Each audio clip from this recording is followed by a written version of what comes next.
பயந்ததெல்லாம் போதும். இன்னும் எவ்வளவு நாளைக்கு தான் மியூச்சுவல் ஃபண்ட் பார்த்து பயப்பட போறீங்க? இந்த ஃபண்டை பத்தி ஃபுல்லா கேளுங்க. இந்த ஃபண்டை பத்தி தெரிஞ்சுக்கிட்டீங்கன்னா நீங்களும் ஏற்கனவே நான் ஸ்டார்ட் பண்ணிருக்கலாமே, இன்னும் நிறைய பேர் என் ஃப்ரெண்ட்ஸ்க்குலாம் சொல்லியிருக்கலாமே அப்படின்னு நீங்களே சொல்லுவீங்க, கமெண்ட்டும் பண்ணுவீங்க. நான் சொல்ற இந்த ஃபண்டு பார்த்தீங்கன்னா மல்டி அசெட் அலோகேஷன். இப்போ யாரா இருந்தாலும் ஒரே இடத்துல பணம் போடக்கூடாதுன்னு சொல்லுவாங்க. அதாவது டைவர்சிஃபிகேஷன். ஒரே இடத்துல பணம் போட்டா ரிஸ்க் வந்ததுன்னா எல்லாமே காலி ஆயிடும்.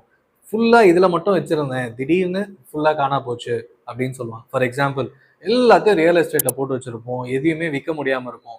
இல்ல ஒரே இடத்துல அவங்க சம்பாரிச்ச எல்லா பணத்தையும் போட்டு இடத்த வாங்கியிருப்பாங்க, கவர்மெண்ட் டேக் ஓவர் பண்ணியிருக்கோம், இல்லைன்னா நிறைய எக்ஸ்டர்னல் எலிமெண்ட்ஸ் வெளியில வந்து யாராவது இடத்த பிடுங்கியிருப்பாங்க, நிறைய பிரச்சனைகள் சந்திக்க வேண்டியிருக்கும். ஸோ இந்த எக்ஸாம்பிள் எல்லாருக்கும் புரிஞ்சிருக்கும். அப்படி இல்லாம நீங்க கோல்டு, எல்லாருக்குமே தெரியும் கோல்டு இன்வெஸ்ட்மெண்ட் பண்றது பிடிக்கும். ரியல் எஸ்டேட்ல என்னதான் போட்டாலும் இதுல கண்டிப்பா சேர்த்து வச்சிருப்பீங்க. ஸோ கோல்டு கண்டிப்பா இருக்கு. ஈக்விட்டி, அதாவது ஸ்டாக் மார்க்கெட். ஸ்டாக் மார்க்கெட்ல நீங்களா போய் எந்த ஸ்டாக்குன்னு தெரியாது, ஏமாத்திடுவாங்களா, இந்த மாதிரி பிரச்சனைகள் இருக்கும். ஆனா மியூச்சுவல் ஃபண்ட்ல போகும்போது இவங்க ஒரு 20-30 கம்பெனியோ ஒரு 40-50 கம்பெனிலையோ போடும்போது ஆட்டோமேட்டிக்கா உங்க ரிஸ்க் குறைஞ்சிருது. அண்ட் இதுக்காக ஒரு ஃபண்ட் மேனேஜர் இருக்காரு, அவர் அந்த வேலையை பார்க்க போறாரு. ஸோ ஆல்ரெடி கோல்டு சொல்லிட்டேன், ஈக்விட்டி சொல்லிட்டேன். இது இல்லாம கவர்மெண்ட் பாண்ட் இருக்கு, கார்பரேட் ஃபிக்ஸட் டெபாசிட் இருக்கு, என்சிடிஸ் இருக்கு. இது எல்லாமே ஃபிக்ஸட் இன்ஸ்ட்ருமெண்ட்ஸ், அதாவது AAA ரேட்டடோ AA ரேட்டடோ எந்த ஃபண்டு வந்து ஒரு 8-9% 10% ரிட்டர்ன்ஸ் தருதோ அந்த மாதிரி ஃபண்ட். ஸோ ஒரே ஒரு மியூச்சுவல் ஃபண்டு கோல்டு இருக்கு, ஈக்விட்டி இருக்கு, அண்ட் கேஷ், இந்த மாதிரி டெட் ஃபண்ட்ஸ் இருக்கு. இந்த மூணும் கம்பைண்டா இருக்கும் போது இதுதான் மல்டி அசெட் அலோகேஷன் அப்படின்னு சொல்றோம். Multiple assets. இப்போ நமக்கு வந்து கோல்டு மட்டுமே போட்டுட்டு இருப்போம், அதை வந்து வச்சு பணம் எடுத்துப்போம், இல்லை அதை வச்சுட்டே இருப்போம். அது லிக்விடேட் பண்ணாதான் காசு, அதுல இருந்து எதுவும் வராது. பட் இந்த மாதிரி ஃபண்டில் போடும்போது இதை வந்து உங்களோட ஃபியூச்சருக்காக வச்சுக்கலாம், உங்க ரிட்டையர்மெண்ட்டுக்காக அப்படின்ற மாதிரியோ, இல்லை 15 இயர்ஸ்க்கு மேலே உங்க குழந்தையோட படிப்புக்காக அப்படின்ற மாதிரியோ, இல்லை அவங்க கல்யாணம் அப்படின்ற மாதிரி ஒரு லாங் டேர்முக்கு ஒரு நல்ல ஃபண்டு அப்படின்னு பார்த்துக்கலாம். சரி, என்ன ஒரு பெரிய அட்வான்டேஜ் அப்படின்றதுலையும் இதுலயும் ஒரு முக்கியமான பாயிண்ட், இதை கோல்ட்ல போடுறதுக்கும் இந்த ஃபண்ட்ல போடுறதுக்கும் உள்ள வித்தியாசம், அந்த ரிட்டர்ன்ஸ் என்ன அப்படின்றது. ஏன்னா மல்டி அசெட் கோல்டும் இருக்குன்னு சொன்னோம் இல்லையா, அப்ப இந்த கம்பேரிசனையும் நான் கடைசியில சொல்றேன். சரி, முதல்ல ஒரு எஸ்ஐபி. இது வந்து 2002ல ஆரம்பிச்ச ஃபண்டு. இதோட பேரு ICICI Prudential multi asset fund. இப்போ மல்டி அசெட் ஃபண்ட் பாத்தீங்கன்னா நிறைய கம்பெனிஸ்ல வந்துருச்சு. நீங்க எதில் வேணா போடலாம். எல்லாருமே ஒரு ஸ்டாண்டர்டான ரிட்டர்ன்ஸ் ஒரு 12-14% ஒரு ஆவரேஜா வச்சுக்கோங்க, இந்த அளவு கொடுக்கறதுக்கான வாய்ப்புகள் இருக்கு. ஸோ இது எல்லாமே வாய்ப்புகள் தான் பேச முடியும், ஏன்னா கன்ஃபார்மா ஃபிக்ஸட் டெபாசிட் மாதிரி வராது. ஆனா இந்த 3 அசெட் கிளாஸ்லையும் கம்பேர் பண்ணீங்கன்னா கண்டிப்பா ஒரு 12-14% சாத்தியம் அப்படின்றது உங்களுக்கு இந்த வீடியோ முடிவுலயே தெரிஞ்சிடும். சரி, ஒரு 2002ல October 31 இந்த ஃபண்டு லான்ச் ஆயிருக்கு. கிட்டத்தட்ட 273 இன்ஸ்டால்மெண்ட்ஸ், 273 மாசமா மாசம் ஒரு 1000 ரூபாய் போட்டிருந்தீங்கன்னா உங்ககிட்ட க்ளோஸ் டு 30 lakhs உங்க அக்கௌண்ட்ல இருந்திருக்கும். அதாவது ஒரு 22 வருஷத்துக்கு மேல கண்டினியூஸா இன்வெஸ்ட்மெண்ட் பண்றீங்க அப்படின்னா என்ன, உங்க பசங்களோட மேற்படிப்போ இல்லைன்னா உங்க பசங்களோட கல்யாணத்துக்கோ இல்ல உங்க ரிட்டையர்மெண்ட்டுக்கோ இது ஒரு சரியான ஃபண்டா இருந்திருக்கும். அப்போ முதலீடு ஸ்டார்ட் பண்ணிருந்தீங்கன்னா ஒன்றும் பிரச்சனை இல்லை. ஃபியூச்சர்லயும் இதே அசெட் கிளாஸ், இதே மாதிரி மல்டி அசெட் அலோகேஷன், ரிட்டர்ன்ஸ் வேற எப்படி ஒன்றா இருக்கட்டும், இந்த மாதிரி வேணும் அப்படின்னா இந்த எக்ஸாம்பிளை பாருங்க. சரி, மாசம் 1000 rupees போட்டேன், 273 இன்ஸ்டால்மெண்ட்ஸ் ஆயிடுச்சு, இது அமௌண்ட் கம்மியா இருக்கு, இப்போ 30 லட்ச ரூபாய் வேஸ்ட் தானே, பத்தாது தானே அப்படின்னா நீங்க ஒரு ஸ்டெப் அப் எஸ்ஐபியா ஆரம்பிச்சிருந்தீங்கன்னா 10% வருஷம் 1000 rupees இருந்தது 1100, அதுக்கு அடுத்த வருஷம் 1210, இந்த மாதிரி கொஞ்சம் கொஞ்சமா இன்க்ரீஸ் ஆயிருக்கும். இப்படி பாத்தீங்கன்னா கிட்டத்தட்ட உங்க அக்கௌண்ட்ல 51 லட்சம் ரூபாய் இருந்திருக்கும். சரி, 1000 rupees எஸ்ஐபியை ஒரு 2000 10,000 போட்டிருந்தீங்கன்னா 51 into 10, 10,000 rupees எஸ்ஐபி பார்த்தீங்கன்னா கிட்டத்தட்ட 5 கோடி ரூபாய்க்கு மேலே உங்கள் அக்கௌண்ட்டில் இருந்திருக்கும். அப்படி இல்லாட்டி ஒரு 2.5 கோடி ரூபாய், ஒரு 5,000 rupees எஸ்ஐபி இன்பிட்வீனில் அமௌண்ட் ஸ்டார்ட் பண்ணியிருந்தா கூட உங்கள் அக்கௌண்ட்டில் கண்டிப்பாக ஒரு சில கோடிகள் இருந்திருக்கும் இல்லையா. இதுதான் long term wealth creation, power of compounding அப்படின்னு சொல்கிறோம். சரி, எஸ்ஐபி பார்த்தாச்சு, ஸ்டெப் அப் எஸ்ஐபி பார்த்தாச்சு. சரி, லம்சமாக 1 லட்சம் ரூபாய் போட்டிருந்தீங்கன்னா, அதாவது ஒரு ஒரு 22 வருஷத்துக்கு முன்னாடி கண்டிப்பா மினிமம் 1-2 லட்சத்துக்கு நிறைய இடம் வளராம இருந்திருக்கும். சென்னை இன்னன் அரௌண்டோ இல்லை எந்த ஊர்லயும் பார்த்தீங்கன்னா ஒரு பிரைம் ஸ்பாட்ல இடம் வாங்கியிருக்க முடியும். பட் ஆனால் நிறைய பேர் சென்னையில எனக்கு தெரிஞ்சு 10-15 வருஷத்துக்கு முன்னாடி, சார் அந்த ஏரியாவில் வாங்கியிருந்தேன்னா எனக்கு பல கோடி வந்திருக்கும், ஆனால் இந்த ஏரியாவில் டெவலப்மெண்ட்டே இல்லை, தண்ணி நிற்குது, தெரியாமல் வாங்கிட்டேன் அப்படின்னு சொல்லி நான் போட்ட 1 லட்சம் 5 லட்சம் தான் ஆச்சு, அங்கே போட்டிருந்தா என் ஃப்ரெண்டுக்கு 50 லட்சம் ரூபாய்க்கு மேலே வந்திருக்கு அப்படின்னு நிறையவே சொல்லியிருக்காங்க. நீங்களும் அந்த கதையெல்லாம் கேட்டிருப்பீங்க. ஸோ 1 லட்ச ரூபாய் இந்த ஃபண்டில் நீங்கள் லம்சமாக போட்டிருந்தீங்கன்னா கிட்டத்தட்ட 6 கோடிக்கு மேலே உங்கள் கையில் இருக்கும்னு சொன்னால் நம்புவீங்களா? ஆனால் அதான் உண்மை. 10 ரூபாய் என்ஏவி இப்போ கிட்டத்தட்ட 600 rupees என்ஏவி கிராஸ் ஆயிடுச்சு. ஜஸ்ட் நீங்களே கால்குலேட் பண்ணிக்கோங்க, டக்குன்னு உங்களுக்கே புரியும். ஸோ லம்சம் இன்வெஸ்ட்மெண்ட்டுக்கு ஒரு நல்ல இன்வெஸ்ட்மெண்ட் ஆப்ஷன்ஸ்னால் இந்த மாதிரி ஒரு எஸ்ஐபி, ஒரு மியூச்சுவல் ஃபண்டு தான்.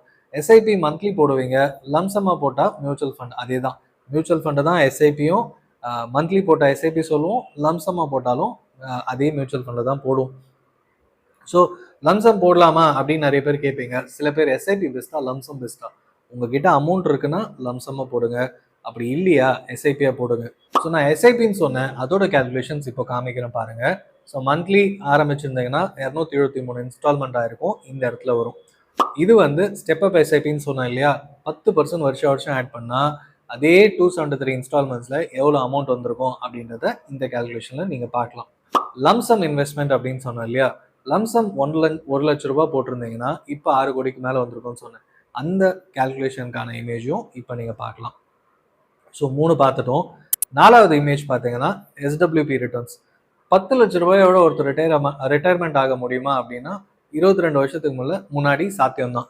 ஸோ அந்த 10 லட்ச ரூபாயை இந்த ஃபண்டில் போட்டிருந்தீங்கன்னா நிறைய பேருக்கு தெரிஞ்சிருக்காது, கண்டிப்பாக பண்ணியிருக்க மாட்டாங்க. பட் ஜஸ்ட் ஃபார் கேல்குலேஷன், நீங்கள் மாதம் 6000 ரூபாய் அப்படின்னா 10 லட்ச ரூபாய் போட்டிருந்தீங்கன்னா ஒரு 7-7.25% வித்ட்ராயல் ரேட் அப்படின்னும் போது கண்டிப்பாக எஃப்டியை விட கம்மியாக தான் வித்ட்ரா பண்ணுறீங்க. அந்த அமௌண்ட் இதில் போட்டிருந்தீங்கன்னா கிட்டத்தட்ட 15 லட்ச ரூபாய்க்கு மேலே வித்ட்ரா பண்ணியிருப்பீங்க இது வரைக்கும். ஆனால் அதோட மொத்த அமௌண்ட் பார்த்தீங்கன்னா மோர் தென் 5 crores உங்கள் அக்கௌண்ட்டில் இருந்திருக்கும். ஸோ பெரிய லாபம் இந்த மாதிரி எஸ்டபிள்யூபி யூஸ் பண்ணீங்கன்னா. ஸோ ஃபியூச்சரில் யாராவது ரிட்டையர்மெண்ட் ஆக போகிறீங்க, இல்லை உங்கள் அப்பா ரிட்டையர்மெண்ட் ஆக போகிறாருன்னா இந்த கேல்குலேஷனை பார்த்து நீங்கள் எஸ்டபிள்யூபி ஆப்ஷனில் யூஸ் பண்ணுங்கள். ஃபுல் அமௌண்ட்டே போடாதீங்க, ஒரு போர்ஷன் ஆட் பண்ணிவிட்டு லாங் டேர்மில் எவ்வளோ வெல்த் கிரியேட் ஆகும் அப்படின்றதையும் உங்கள் அப்பா கிட்ட நீங்கள் எக்ஸ்பிளைன் பண்ணலாம். நீங்கள் ரிட்டையர் ஆக போகிறீங்கன்னா நீங்களும் இந்த ஆப்ஷனில் ட்ரை பண்ணி பாருங்கள். ஸோ எஸ்ஐபிலையும் லாபம், நீங்கள் வேலை ஆரம்பித்து நீங்கள் போட ஆரம்பிக்கலாம். உங்கள் வாழ்க்கையில் தேவையான முக்கியமான ஃபினான்ஷியல் கோல்ஸ் அச்சீவ் பண்ண முடியும், ரிட்டையர்மெண்ட் கோலையும் அச்சீவ் பண்ண முடியும், ரிட்டையர்மெண்ட்டுக்கு அப்புறமும் எஸ்டபிள்யூபி யூஸ் பண்ண முடியுன்றதுனால மல்டிபிள் ஆப்ஷன்ஸ்.